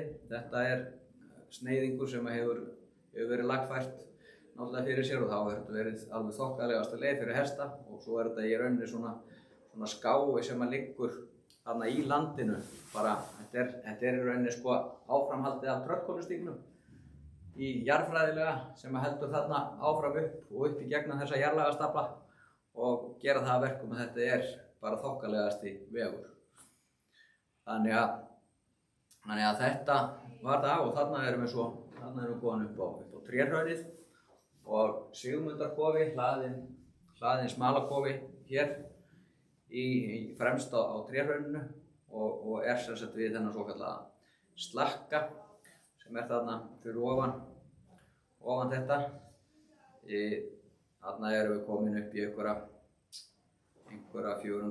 500 metra hæð cirka og síðan halda þá götur, þarna horfum við þá yfir í hina áttina til Trérhraunsins og yfir hennar slekka. Þarna er einmitt kirkjuvarðan í forgrunni sem er nú því miður farin að tapa sínum steinum. En það við fundum hérna í leiðinni að þá fundum við að komum að leifum að tveimur öðrum smalakofum sem var mjög gaman að sjá frá misjöfnum aldri en allt þarna í kringum þetta svæði sem maður kallaði slakki. Svo héldum við áfram þarna, reyndum svona að taka reiðmennirnir reyndu að velja leiðina svona eins og þeir hefðu verið að ferðast fyrir 500 árum og vissu svona nokkuð hvert þeir væru að halda en það var svo sem ekkert mikið þarna, það var eitthvað vörðubrot auðvitað þarna á vegum á leiðinni en oft bara svona steinhella sem hefur verið reist upp og það er nú trúlega svona frá seinni tímum frá smalamönnum en við stefndum þarna inn í Gilsárdrauginn eins og þessi ör sýnir og það leyndi sér svo sem ekki þar svo komum við svona aðeins inn á einhverja leifar af einhverjum gömlum götum og hérna erum við komin hérna inn í Gilsárdrauginn og horfum þarna niður og við getum skoðað þetta betur síðan á eftir hjá mér í 360 gráðum þannig að þá finnum við betur fyrir landslæginu. Svo tókum við miðið á, það var talið að miðið ætti að vera þarna á svona hæstu hæð þarna sem að bæri í Hornbrynnuna eiginlega, þarna í Hornbrynnu slakkanum og það stemdi í sjálfu sér alveg að þetta var ágætis reiðleið þangað þarna og þokkalegt að finna leið fyrir sexhjólið. Þannig að við héldum svo áfram en svo tekur við þetta ógurlega vatna- og tjarnasvæði þarna í Hornbrynnu slakkanum og yfir Ódáðavötnum sem gæti alveg hafa vafist aldrei fyrir mönnum fyrir á öldum eða lentum nú í þoku að lenda að finna leiðirnar á milli þessara vatna alla. En því að það er mjög víða, þetta er óteljandi alveg. Þarna sjáum við svona yfir þetta þetta svæði og þetta er mikið flæmi eiginlega finnst manni þegar maður er komin þarna upp. Þarna erum við sem sagt komin, svo hann er farið að halla aftur dálítið niður og sér þarna í Leirudalinn þar sem á að koma virkjanalón í Geitdalsvirkjunina og Bjarnahýði er hérna þetta sæluhús og hér þar við ána og svo er þetta örnefni Hvíldarklettar þarna fyrir neðan og þarna sjáum við það svona upp í þetta frá hinni hliðinni og heitir Brattháls, það er nú allt þetta svæði það ekki. En Hvíldarklettar heita þarna og svo heita Búðartungur sem sagt þetta svæði þarna fyrir ofan. Ekki nóg að skrýta lengur hérna sem geta leiðrétt mig. En vonið ekki að fara með mikið af fleiprum. En þetta á þessari og svo rekum við okkur bara áfram og þarna horfum við á sömu átt en erum að halda áfram förinni þarna niður á Öxi og svo kemur þetta í rauninni þarna niður þar sem var nú búið að leggja slóð upp líka aðeins nær héraðinu og Skriðdalnum heldur en nýi vegurinn liggur upp. Þannig að við fundum þó nokkrar grjótrúur á Melkollum eins og hann Friðrik talaði þarna. Hann hefði séð 1895 og jafnvel á stökustaða mátti greina einhverjar gamlar götur. Og þarna er ég búinn að leggja svona saman þessir hringir sem að sjást þarna svona undir að þeir eru staðirnir þar sem við fundum þar sem ég var að taka einhverjar vörður og skanna og mynda og þannig að þetta svona kom allt saman nokkuð heim við hvernig þessi leið hefði legið. Þarna hittum við steinskessun okkar aftur, hún er sem sagt hérna upp á þessum í Gilsárdraugunum, upp á þessum fallega hól þarna og það hefur verið gott að ríða sandana þarna í Gilsárdraugunum og fara þarna upp og við þóttumst greina þarna gamlar götur í kringum þetta er gott kennileiti þarna á þessu svæði og þetta er ekki bara gert af náttúrunni, ég neita að trúa því. Ég held að menn hafi nú allavega sett þessa þrjá þarna á ofan á til þess að búa til þessa skessu. En ef þú horfir gegnum Litlakatli, hvert er niður þá? Já, það er ekki á leiðin, það er eiginlega þvert sko, en kannski vísar það leiðina út í áttina Hraungarði sko, Gilsárdal. Hérna eru svona nokkur dæmi aðrar vörður, þær voru sumar stóðu þokkalega ennþá, aðrar voru orðnar vel faldar undir Gráfossunum og svo var þessi hérna sem var alveg einstök þarna, þið sjáum nú hérna upp í Bjarnahýði, þetta er þarna fyrir neðan það og þetta er sem sagt, ég sum eitthvað kannski þetta en þetta er sem sagt risastór steinn, þetta er ég verðum að tala um að þetta er mannhæðarhátt og hann hefur sprungið.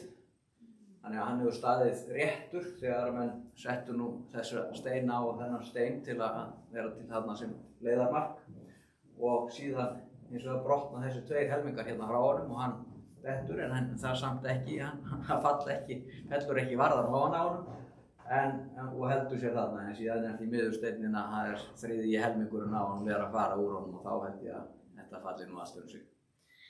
En ég er búinn að skanna þetta í þrívídd þannig að það er til stafræn tvíburi eins og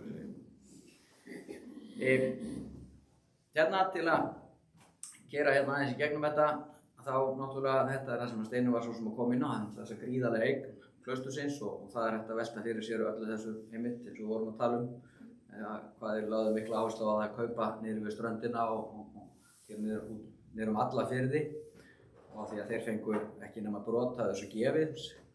Það er líka hægt að velta fyrir sér svona eitthvað samhengi, þarna er búið að teikna sem sagt inn á út frá meðal annars einu góða verkefni sem var 1996 og 7 fornar ferðaleiðir á Austurlandi að búið að teikna þarna inn svona þessa fornu ferðaleiðir sem þar er verið að tala meðal annars og þá sjáum við, þá fórum við líka þegar við vorum búin að setja það saman með jörðunum sem Skriðuklaustur átti þá sáum við að stundum átti klaustur bara báðum megin við. Og ég hef nú aðeins svona verið að spekulera með það hvort að gat verið að klaustri hefði verið að innheimta vegtoll líka. svona fyrir að menn fengi nú að fara yfir Hraundalsvarpið til dæmis. Skúli, getur við bakkað aftur og þessa hjá? Þannig að þetta er í raun ótrúlegt magn af jörðum í að klaustrið var bara starfrækt í 50-60 ár sko. Og miklir fjármunir og margar skepnur sem að fóru hér manna á milli og klaustrið lét af hendi til að eignast sumt af þessum jörðum. Þá komum við hérna svona aðeins að rúsunni í byrðsendanum áður en við förum þá inn í spjallið. Hérna er nú svona þessi skipting lands í Fljótsdal á 16. öldinni. Það sem að þetta voru svona fjórir landeigendur eiginlega. Það var klaustrið og svo var það Kristur. Og svo var það kirkjan og svo voru eiginlega ekki nema 2 jarðir í bændaeign. Víðivellir ytri og Glúmsstaðir. Og í sumar að þá hérna við höfum verið að vinna í þessu búsetuminjaverkefni sem þið hafa nú fengið að fylgjast með svona, þeir sem hafa komið hérna reglulega og við höfum verið að skrásetja og reyna að ná að mynda og þrívíddarskanna jafnvel svona minjar vítt og breitt dalinn og síðan höfum við verið svona fikra okkur aðeins á upp í brúnirnar og í sumar vorum við að því meðal annars. Hér erum við með inn í Suðurdal og Klúka og Sóleyjarbotnar eru þarna. Þarna ofan við Sóleyjarbotnana, þar er svona svipað á Þingvannaklifið. Það er svona gata sem hefur verið lagfærð og gert það að verkum mann getur farið með hesta og það var, við vitum alveg að það var farið með heybandslestir jafnvel þarna, þegar við vorum að heyja yfir á Gilsodal. Þetta heitir Narfagata og það klingir bara þeim bjöllum alltaf í haustum allavega á mér og Steinunni að það er Narfi Jónsson sem var fyrsti príor hér. Og þá velti maður fyrir sér, getur verið að bændurnir á Víðivöllum ytri hafi bara alls ekkert hleypt klausturmönnum í gegnum landi hjá sér, en svo þegar klaustur var búið að eignast Víðivelli fremri sem átti þetta land, að þá var rudd þarna góð og greið gata upp á hálsinn. En þetta eru nú bara svona spekulasjónir. En þetta fórum við hins vegar í sumar, ég og 2 nemar sem voru að vinna hér í nýsköpunarverkefni eða með styrk og nýsköpunarsjóður námsmanna með mér í að skoða þessar gömlu götur og minjar. Við skrúfuðum okkur þarna upp í Sóleyjarbotnana og gengum upp Smalaskólahraunið og fórum svo þarna upp Narfagötuna og hérna, ætla ekki að segja að það hafi ekkert tekið á, það var ekki fært á sexjóni hins vegar. Og upp á hálsinn fórum við og staðurinn sem við vorum að stefna á var hið svokallaða Pálssel sem er þarna í landi Klúku hinum megin við hálsinn og yfir á Gilsodal. Og þetta er eiginlega engar heimildir að viti, það er eina sem er sagt að það hafi mögulega, þetta heitir Pálssel vegna þess að þar var einhver Páll og mennum ber ekki einu stundum saman hvaða Páll það var, svona í lok 18. aldar sem bjó hér yfir í Suðurdal sem var með fé á seli þarna og þess vegna heitir það Pálssel.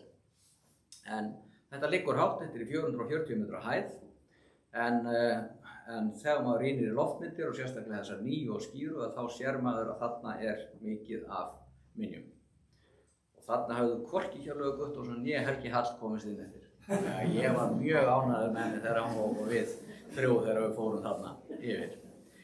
Og þarna er þetta gósenland, Pálssel og Gilsodal, við óþekkta býli, því að hér erum við með gríðarlega mikið af minjum frá mismunandi tímum.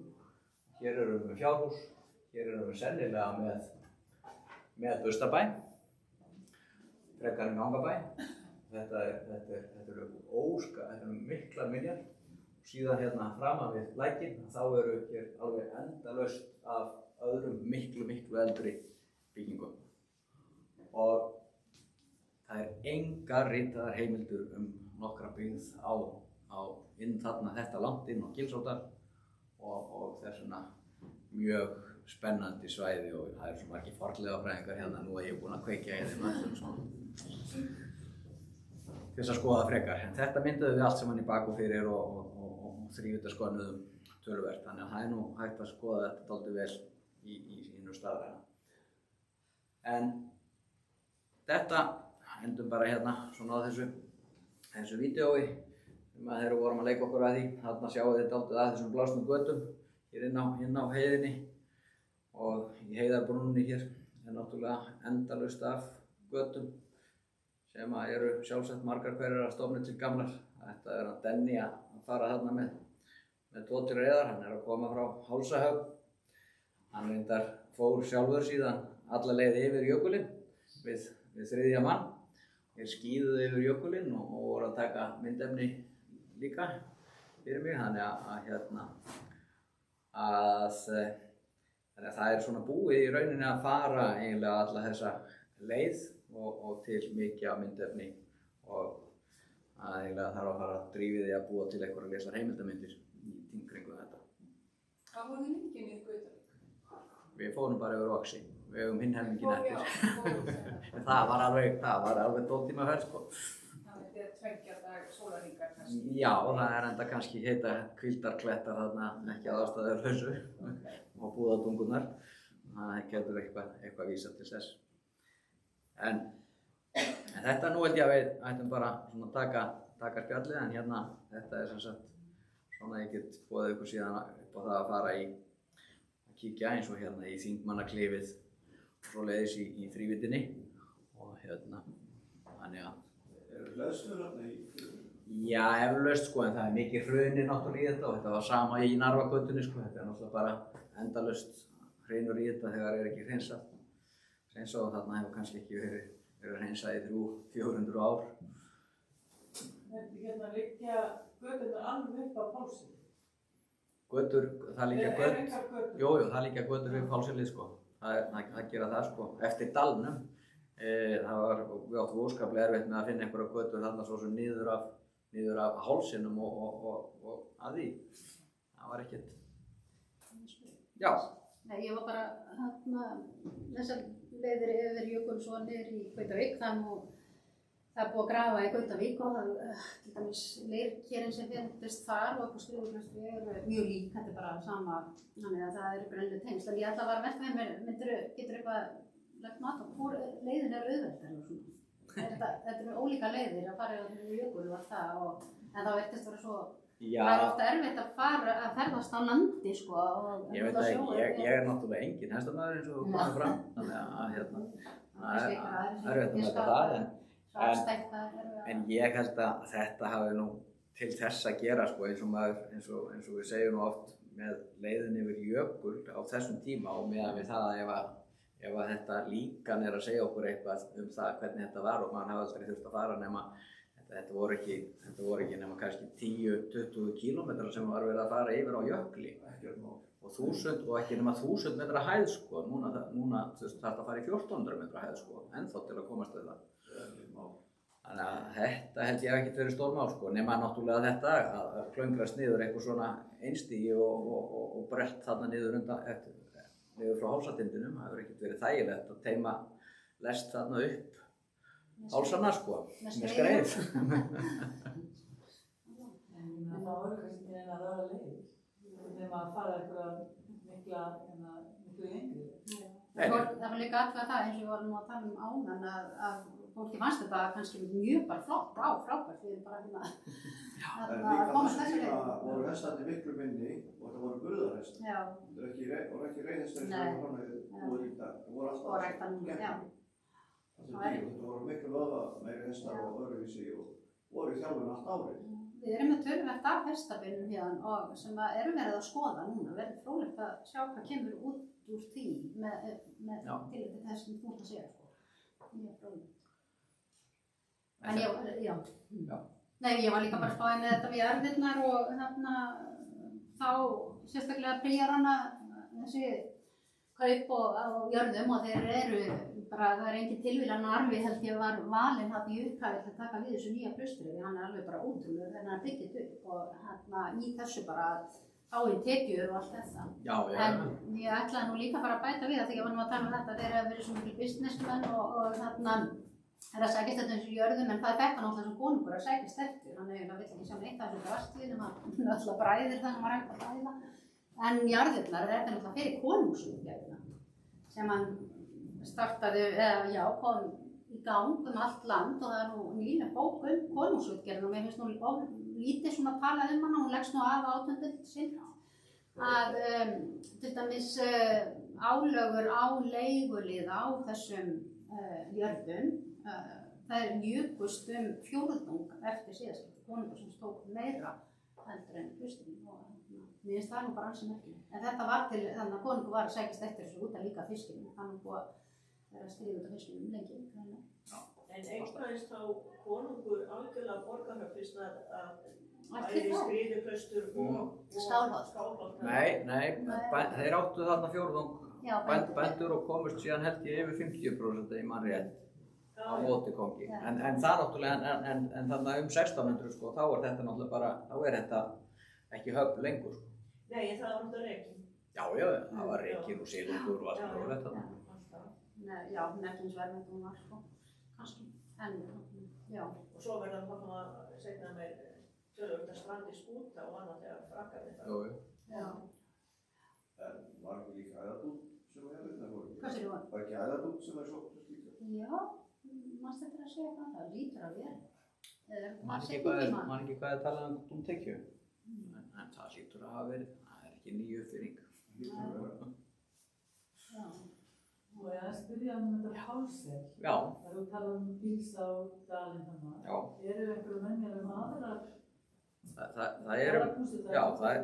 eru minjar sem þarna bara mjög utarlega á dalnum svona bara hérna svona svolítið á ská hérna á móti það sem er svona eiginlega bara svona beint á móti Skjögrastöðum. Það sem er talað og það sem eru minjar alveg einhvern fornbýli og sem er kallað á Hálsi. Það er einhverjar sögursagnir að þar hafi búið seinast einhver innsetu maður en óskup lítið annað og aðra sem sagt Gilsárdagvörðurinn hérna hinum með Hálsinn bara dularfulli dalurinn okkar sko. En auðvitað lágu götur þarna inn Hraungarðinn sko, inn á þessa þjóðleið við Hornbrynju.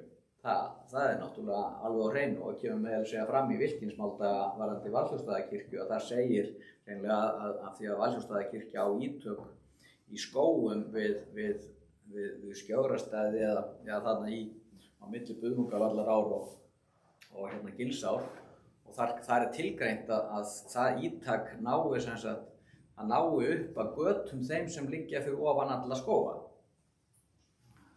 Þannig að þarna eru einhvers staðar gamlar götur, blásnar götur. Þetta er bara að greiða saman að pásum. Já, þetta er allavega ekki sel sko. Þetta hefur ekki verið sel, þetta er bara svo skrítið að þetta er ekki í Jarðardal, þetta er ekki einskisgetið í Jarðardal 1703 og þetta kemur hvergi fyrir neitt bíli yfir á Gilsárdal sem hefur þó klárlega bara verið þarna einhvern tíma. Já, þetta getur ekki verið eiginlega í mínum huga eldra heldur en frá svona 16. og 17. öld þessar rústir. En það þurfum við nú fornleifafræðingar að fara aðeins með bor í þetta og svona og það var gjóskusýni, ég var ekki með neitt svoleiðis með mér.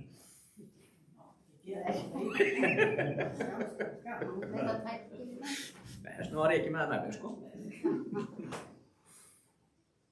Já. En það er ekki fornbýli sem er ekki staðsett, sem við tala í einhverjum? Nei, já, ekki sem við höfum svona rekist á ennþá sem að, en svo maður velti ýmsu fyrir sér, sko, ég meina, einhvern tímann 1670 þá fellur mikil skrið á bæina á Víðivöllum fremri og bara tekur þá af, flutti bóndinn sig mögulega yfir fjallið tíma. En það er ómöld, sjá. Já, með frekari rannsóknum og sennilega fáum við engin nöfn þarna upp úr þó við færum í uppgröf. Eða var það að horfa sér undan einhverju best? Já. Það er þetta í mikilli hæð. Þetta eru 440 metrar, stendur þetta þannig. Það er annað sem var þetta leggja yfir þetta sem var líkt þarna jöklarlíkanum. Það er náttúrulega útbreiðsla skóglendis og við förum aftur fyrir hérna klaustrið og við bara það þegar fólk nefnum land og þá er þetta ólíklegt að það er eiginlega bara logískt að fólk hafi farið upp úr kerrinu til þess að fara landið. Göturnar hafa kannski bara myndast þar líka. Tímalaust. Nú maður spyrja, bókin sem hún nefndi Steinunn, hvað sagði hún hérna? Hún nefndir á það bók, Þetta konungs.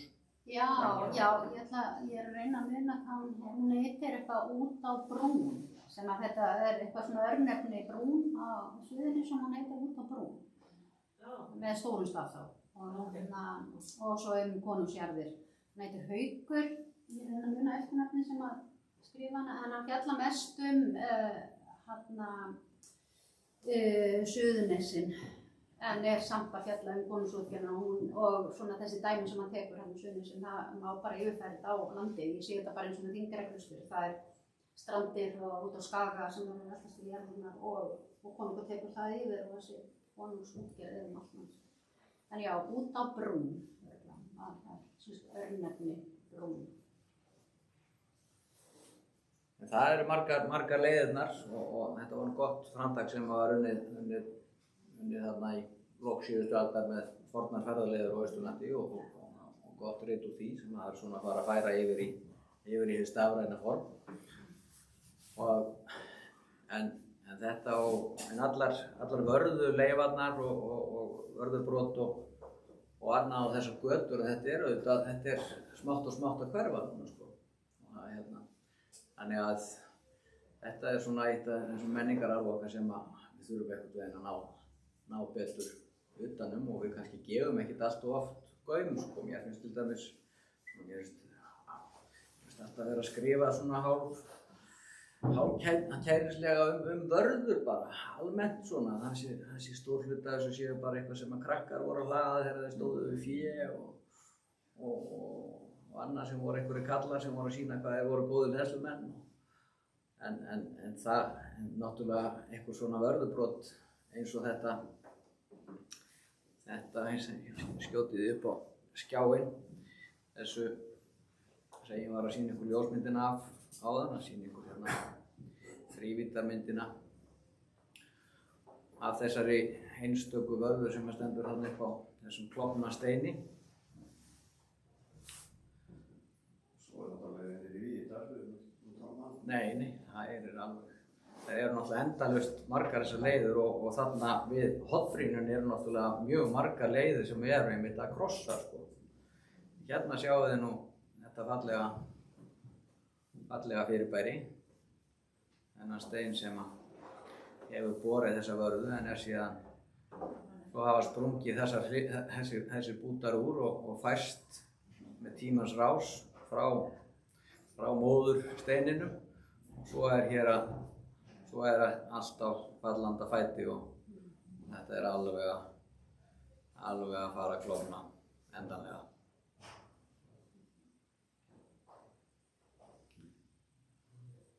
En við getum gert miklu betur í því að ná öll saman upplýsingum eins og til dæmis svona vörðu, því að þetta gerum við bara með síma. Þannig að almenningur getur farið að leggja minjaskráningunni heilmikið lið með því að nýta þessi dýru snjalltæki okkar. Hvað heitir aftur það forrit eða? Þetta er Polygam, heitir þetta þrívíddarforrit. Og svo eru náttúrulega drónarnir náttúrulega líka bara algjör snill. Geta verið með landslagið svona frá öðru og betra sjónarhóndi. Þannig að ég sé hvort að við náum ekki að keyra upp sýndarveruleikagleraugun með einmitt eins og til dæmis fara inn á þessa mynd og kíkja upp á Heiði. Já, Trausti? Vörður er sem samkvæmt gríðarlega merkilegt fyrirbæri og Páll Pálsson gekk þér fyrirlestur landamerkjavörður sem er einstaklega áhugaverð. Já. Það er bara sem dæmi hvað gildi er. Já, Páll er heldur betur búinn að stúdera þær sko og koma með nýjar kenningar í kringu þær. Já, vilja mann halda áfram almennu spjalli eða? Mér langar að spyrja einu spurningu enn. Það var það þegar að Vestur leggst af, til þess við Gautavík, og komum vestan út á Djúpavog. Er þá meiri líkur að þeir farið niður í Fossvogsstaði, já. Ekki niður í Námsstaði? Ég held að það verður meiri líkur að farið Fossádalurinn út í Fúlavog. Aðstæðan er Já. Erfiðari niður. Það eru líka minjar í Fossádal sem ég held að sem er svo hátt uppi að það benda til þess að það hefur verið búið og ég held að þessi tenging við þessa leið sem þið hafa verið að tala. Ég hef skoðað þessa minjar, það er rosalega mikla minjar. Mjög flott. Spennandi. Það er hverju gróður. Já. Það verður minna ábyrgandi í Já. árunum sem líður.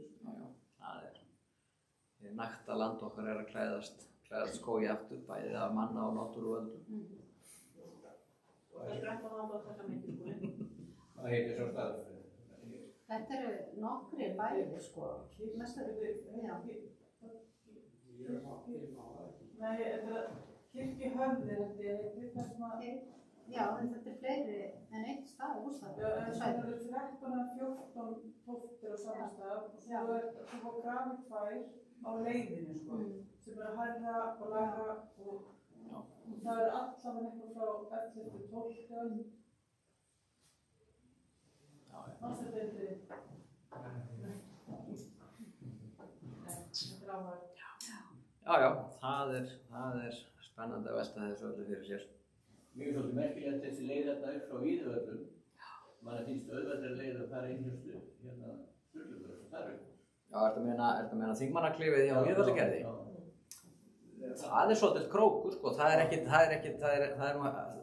asskoti bratt meira að segja fyrir sexhjólið þarna upp hjá Sturlugötu, sko. Það er mikið. Það er miklu brattara, sko, af því að berggangurinn hann býr til bara þennan skásneiðin þarna upp og þingmannaklifið er partur af honum, sko, sem heldur svo meira að segja áfram og alveg þarna upp að trérunum.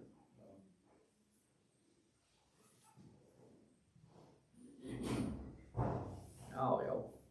Heyrðu, þá hérna segjum við þessu bara lokið, en við verðum hér áfram og ég Steinar har reyndar ná flugi einhvern tímann eftir rólitið, en við þökkum bara kærlega fyrir komuna og þeim sem að lítu á streymið og þetta verður nú aðgengilegt eitthvað á YouTube-brásinu okkar. Kannski setjum við ef mér sýnist að það hafi verið mjög erfitt að sjá það sem var á skjánum í streyminu að þá skutlum við kannski glærunum inn með þessu. En endilega þeir sem eru hérna staldri við og sjáum hvort við getum ekki skellt ykkur upp í loftið yfir jökulinn eða hér niður yfir Gautavíkurlaugina. En bara kæra þakkir fyrir.